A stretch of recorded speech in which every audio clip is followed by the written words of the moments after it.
Hey Waffle Gang, I do hope you are well. My name is Mark and today we're checking out some more relationship stories, and if you do love a Reddit story, why not consider hitting that like, subscribe, maybe that notification bell too. But let's crack on with today's first story, which comes from True Refrigerator 741 and asks, am I the arsehole for not housing my brother's mistress? My brother 51 male, his mistress 47 female, niece 1 year old. Backstory, my brother had an affair on his wife. They have 5 kids. After quitting his job, they moved in with his in-laws. My brother's mistress got pregnant. She decided to quit her job. She was evicted from a previous rental, leaving my niece homeless. My brother's wife decided to try and work things out.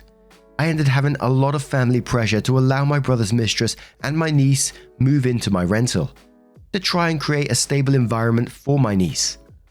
Eventually, I agreed to allow them to move in with a couple of conditions. Number 1, pay $500 each month. Most of it goes to the cost of the utilities. 2, no dogs. The mistress quickly agreed, since the rent is extremely cheap, and let us know she will be starting her new job soon. The first month I received half the rent. The last 5 months, nothing at all. It's become a burden for me to keep them there. I'm working additional hours to cover the expenses. My brother's mistress never went to work. I've tried and tried to talk to them, trying to work things out. It's going nowhere. I gave his mistress a 30-day notice to move. During that time, I found out she is pregnant with baby number 2. My brother's wife kicked him out and he moved into my rental with his mistress. They didn't leave after the 30 days. They ignored my attempts to talk to them, so I served a 5-day notice. Still no reply. So I went to the court and filed for an eviction. Since they were served, my phone has not stopped. Just about every family member has called upset. My dad told me to finish it. He feels like my brother needs to man up and take care of his kids, both from his wife and mistress. My dad told me to put my kids first. My mum, however, is livid. She told me that I would be responsible if my niece and the new baby taken away by CPS. She said my kids are old enough to understand mummy working extra hours in the name of supporting family. She feels I should continue working overtime and paying for their expenses until the new baby arrives in 7 months. Am I the arsehole for kicking my brother's pregnant mistress to the curb? And the first thought that popped into my head, why isn't your mum taking them in? Quick to tell you to work the overtime and to house them like that, but no offer to take them in from her, of course. I don't think you're the arsehole in this situation. You're not responsible for their actions, but crazy for you says not the arsehole. This is usually how these things go when a family member is pressured to help people who are suffering from a self-inflicted situation. You are never going to see the rent you are owed, and if you allow them to stay, you are only delaying the inevitable eviction later down the road. Notice how your family that are telling you not to put them out are not offering to take them in. They are totally being disingenuous. This is all part of the enabling of your brother and his mistress. There is no reason for the mistress to pay rent because she's proved that nothing will happen if she doesn't. It is not your job to finance your brother's new family. IZ says, I feel really sad for your sister-in-law and you as well. What a terrible situation to be put in. Your brother has taken advantage of your forced kindness and has no regard for anyone else. It doesn't make it better your mum's enabling a 51-year-old man cheating and laziness. Why have 2 partners if you can't even take care of the mistress and need to bully your sister too? Not the arsehole OP. I really hope you kick him and his family out. He's too old to be acting a child. Bat says, not the arsehole. If their kids get taken by CPS, that's because they are bad parents. It's absolutely not your fault and you have no obligation to them, especially considering how many chances you gave them. You were very forgiving until you absolutely couldn't be any more. And Cutie Patootie says, not the arsehole, why isn't your brother working? Your mum thinks it's okay for your children to be without you because you are working and tired from all the extra hours, but it's okay for your brother to screw around making children he's not supporting. Tell her to let them move in with her. Mina says, your parents can take care of them, not the arsehole. People are struggling with finances and your relatives aren't the only ones. You still have your bills to pay and you shouldn't have to work extra hard because someone else isn't. Nor should your mum even say that to you. Again, she can raise her grandkids, and CPS will place them with family first, if that even went that far. So again, that's her chance. And Ray J says, is he the golden child by any chance? Not the arsehole, you've done enough. They can all go live with mum if she feels that strongly about them being homeless. And OP responded saying, yes, he is the golden child. So OP gives us a few short updates. The first one starts off with, to answer a couple of questions, yes, she is pregnant. I was there at the ER when the doctor told her. I also found out she wasn't using any birth control. As of right now, the court date is Monday morning. I should find out there if there is a judge that will allow additional time for them to stay. In most cases, it is 72 hours, unless I drop it or allow more time. Last, my husband and I have talked about taking the babies into our home, just them. It's a major change for our kids. We will feel like it's something we need more time to decide. Update 2. My mum showed up to my house tonight. It's quite the drive. She's been crying. I invited her in to have dinner with me and the kids. After my kids left with my husband trick-or-treating, she tried again to allow my brother to stay. She said with their health, they couldn't allow them to stay in their home. I told her that I feel like I'm enabling my brother to not take responsibility for all his children. I told her I'm tired of working non-stop for someone who is more than capable of working. She left sad. I will see my brother for the first time since he was served tomorrow at court. It will be interesting for sure. I'm a little heartbroken, but it needs to happen. My hope is the judge doesn't extend the time they have in my rental. I feel like it will just make things harder. Update 3. Okay, so I went to court today. My brother and his mistress didn't show up. The judge did a good job. She ruled in my favor. My brother has to be out by Saturday. If he is not, the constable can remove him and his mistress on Monday morning once the court opens up. Everything was going good until my husband asked the judge if we're responsible to notify my brother of the ruling since he was not there. The judge said we could pay for the constable to deliver a copy of the ruling today. I gave the constable all the info, including when my brother and mistress would be home. After I left the courts, I got a call from my parents both on the line.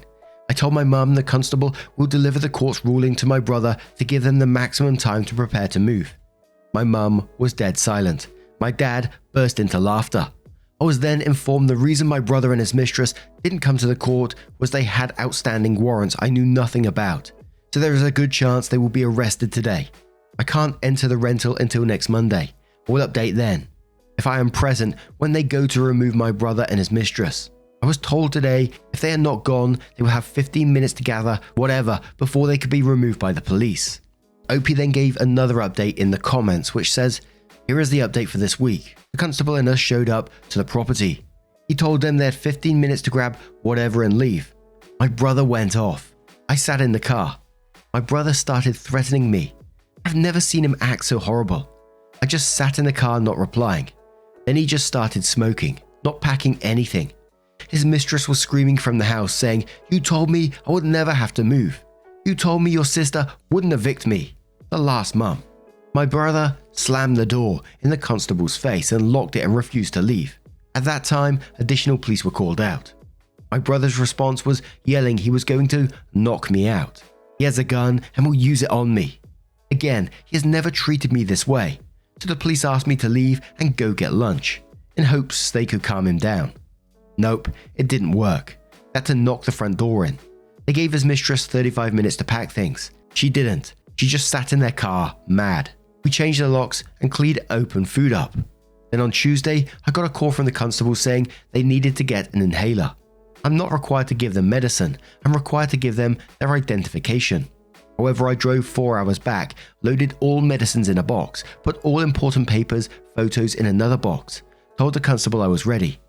They showed up quickly. He handed them the boxes and they had another meltdown, calling names and more threats, because they wanted to go into the house.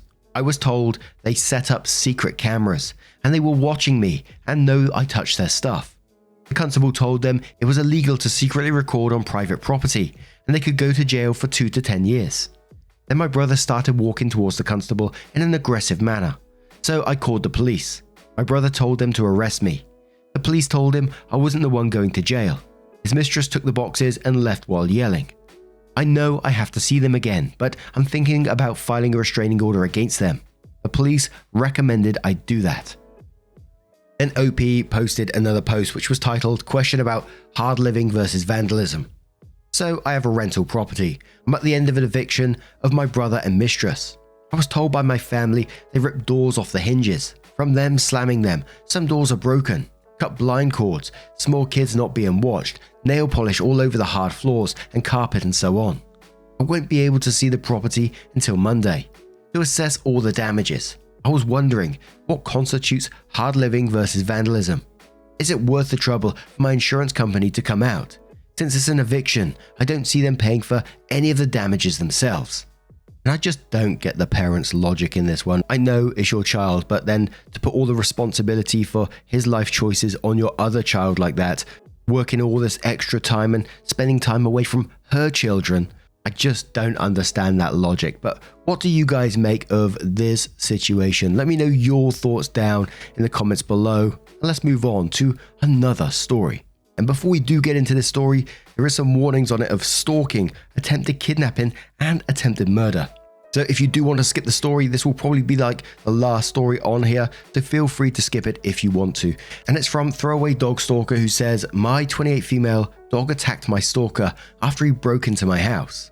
Now my sister-in-law 32 female says my dog is too dangerous to be around my niece 4 female. I feel like I'm going crazy." This is kind of complicated story, but I'll just get into it. I used to be in this controlling, kind of abusive relationship. When I finally broke it off a year ago, my ex started showing up in places, trying to get me to take him back. Eventually, it developed into full-on stalking. He would show up at my work and took to just waiting outside of it after he was banned. Leave notes on my car when I was at the grocery store. Leave all kinds of flowers outside my house and then stick angry notes on my door after he saw me throw them in the trash. Wrote me all kinds of weird, obsessive emails and letters. I've had to change my phone number 3 times. The behavior escalated over time and got scarier/more threatening. In one instance, he started a small fire in my driveway, but the police couldn't get enough evidence connecting him to it. It was after that instance that I put cameras in my yard. I previously only had them pointing at my doors. I was horrified to learn that the police couldn't do shit about any of this until my stalker actually was caught doing something illegal, like breaking into my house, at which point I might already be dead. I decided I wasn't spending the rest of my life waiting for the other shoe to drop, so I got a handgun and a concealed carry permit, took some self-defense courses and started doing strength training. I also looked into getting an attack dog. But after all the money I'd sunk into my other methods of protection, they were prohibitively expensive. So I went to my local animal shelter and got the scariest, meanest looking dog I could find. This is where Thor comes in. He's a 100-pound American bulldog. Looks like he'd rip your throat out on sight, but he's basically a gigantic teddy bear. He loves every person he's ever met, is incredibly sweet and gentle with my 4-year-old niece, enjoys other animals, and even loves the mailman. I just kind of accepted that he probably wouldn't do anything to protect me from my stalker, but it didn't matter that much because having such a huge dog made me much more confident. I brought Thor everywhere I could and was working on getting him trained enough to be an emotional support animal, so I could bring him inside places with me. I absolutely would not do this until he was trained well enough to not disrupt a regular service dog. Last month, I woke up in the middle of the night to Thor whining. I was groggy and thought he had to go to the bathroom. So I got out of bed and opened the door. At that point, my house alarm went off, and pretty soon after that, I was face to face with my stalker. I started screaming and went to run for my gun. Before I could do anything, Thor ran across the room in full attack mode. The memory is really blurry for me, but there was blood all over my living room, and I remember my stalker eventually able to escape, at which point Thor chased him outside and then came back to me. When the police showed up, they said Thor was a hero who'd probably saved my life. I don't want to list what they found in my stalker's car after they caught him, and I'm shaking a little as I type this. But I'm sure he was going to bring me somewhere and kill me. It looks like he's going to prison for a long time though, so my nightmare is over. Pretty much everyone in my life thinks Thor is a hero, except my sister-in-law. She and my brother have a 4-year-old, the one I mentioned above, and she says she doesn't want Thor around her, the child, anymore. She says since Thor has snapped in the past, he could do it again, so he's not safe to have around kids. We used to see each other a few times a week before she decided Thor was dangerous. The way she words this makes me really angry because Thor didn't snap.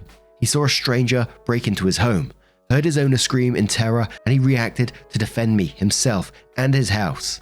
Nothing about that screams dangerous around children to me, unless my niece is also going to break into my house and threaten me.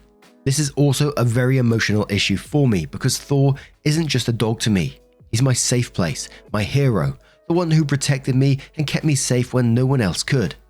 I've also gotten increasingly anxious since this happened, and I can't go anywhere without Thor. I barely leave my house. I hate to pick up my groceries from the store instead of going in because I know Thor isn't allowed inside. And all my friends know that if Thor isn't welcome in their house, I'm not coming either. Although they are perfectly welcome to come hang out at my house instead. I am really going through it, and I'm working with a therapist to overcome this. Luckily, my office is still fully remote, but I need to be able to go back to work once we're in person again. But I really need my brother and sister-in-law support.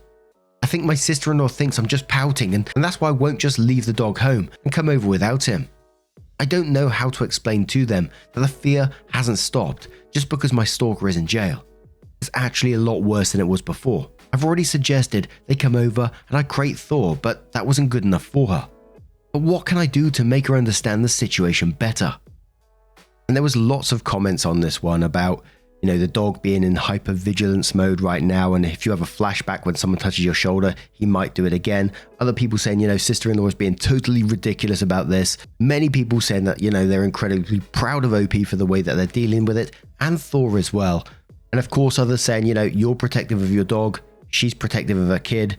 But then OP did update their post, which says, I definitely didn't expect my last post to blow up the way it did. Thank you so much to everyone who commented. I appreciated that I got advice from all over the spectrum, from people who completely agreed with me to people who completely agreed with my sister-in-law, and people who thought both of us had a point. It helped me see that the problem is more complicated than I thought, which helped me understand that my sister-in-law wasn't just being a dick. It also helped me decide what things were and weren't fair to be angry about. I also appreciated seeing a few people comment making fun of me for needing my dog with me, and the majority of people yelling at them and saying that I was acting pretty reasonably for someone who endured a violent attack. I don't want to be seen as someone delicate, and I'm glad that most people don't see me that way. Reading everyone's comments, I had this moment where I was like, yeah, they're right. I did almost get dragged out of my house and murdered just a few weeks ago. Who the hell are these people to say how I should act? That felt really good, and I really appreciated it. Anyway, the conclusion I came to in all of this is that while my sister-in-law is well within her rights to protect her daughter, she went about it in a way that disrespected me, both as a friend and as a victim of a very recent violent attack. Both my parents and her parents live locally and babysit all the time. She and my brother could have easily dropped my niece off with them and came to visit. It probably would have been a while before I even noticed my niece wasn't coming around, at which point I would have been in a better place and more understanding that she was uncomfortable with her daughter around Thor. Regardless of what some people said about how my sister-in-law and brother don't owe me anything and all their allegiance goes to their daughter, I simply do not feel that way.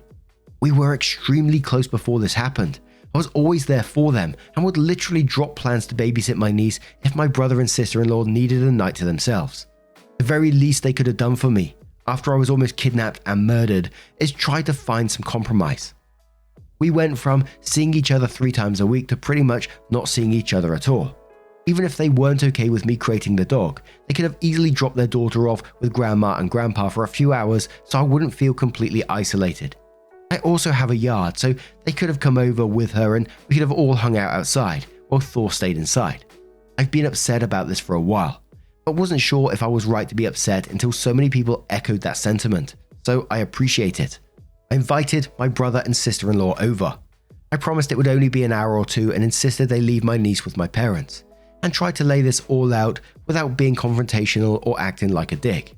To my surprise, my brother and sister-in-law had no real understanding that I've been having a difficult time. They thought I was basically fine and everything in my life was more or less back to normal now that my stalker is in jail. I didn't get to it in my previous post, but during the year that I was stalked, I worked really hard not to show many outward signs of fear. I even made jokes about having a stalker. I knew people wouldn't want to hang out with someone who was constantly going on and on about some bad things that were going on in their life. And I didn't want to be that person. who was perpetually in crisis. And more than that, I just didn't want to always be thinking and talking about having a stalker. I wanted to not think about it as much as possible. So I guess I might have come off as unaffected by the whole thing. I'm not sure if I totally buy that they didn't know I was going through something traumatic and that it was taking a huge toll on my mental state. I mean, I got a gun and paid for tactical training. I bought a home security system. I got active in self-defense classes and strength training, things that I previously had no interest in. Even if I wasn't walking around telling everyone how scared I was, I think anyone would have been able to tell. Plus, who just brushes off having their house broken into in the middle of the night? It seems crazy, and they don't seem so emotionally unintelligent that they'd think that. But both my brother and sister-in-law did apologize for being insensitive. And when I pressed my sister-in-law on why crating the dog isn't good enough, she eventually relented and said it would be fine. It probably helped that the entire time they were over, Thor was asleep and loudly snoring in his crate. A paranoid part of me is convinced they just don't want to deal with me in a fragile state, made up an excuse about my dog, and are now just going to come up with some excuse about why they can't see me. I invited them over for dinner in a few days and they're coming, so I guess I just have to see from there. I can't stress enough that these used to be my best friends, and I'm heartbroken to not have had their support. I've been trying to rely on my friends more now, and thankfully they've all been really supportive. I'm really lucky that this happened during the pandemic because nobody is getting frustrated with me. I've basically refused to leave the house for a month. They're all perfectly happy to pick up takeout and come over to watch TV for the 5th night in a row. In other news, yesterday I left my dog at home and drove around my block alone. I was shaking the whole time, but I did it. I keep trying to remind myself that I spent a whole year fighting back even though I was utterly terrified. I just can't lay down and die now that I'm so close to getting my life back. And now I'm going to turn this one to you guys. What do you guys make of this situation? Let me know your thoughts down in the comments below.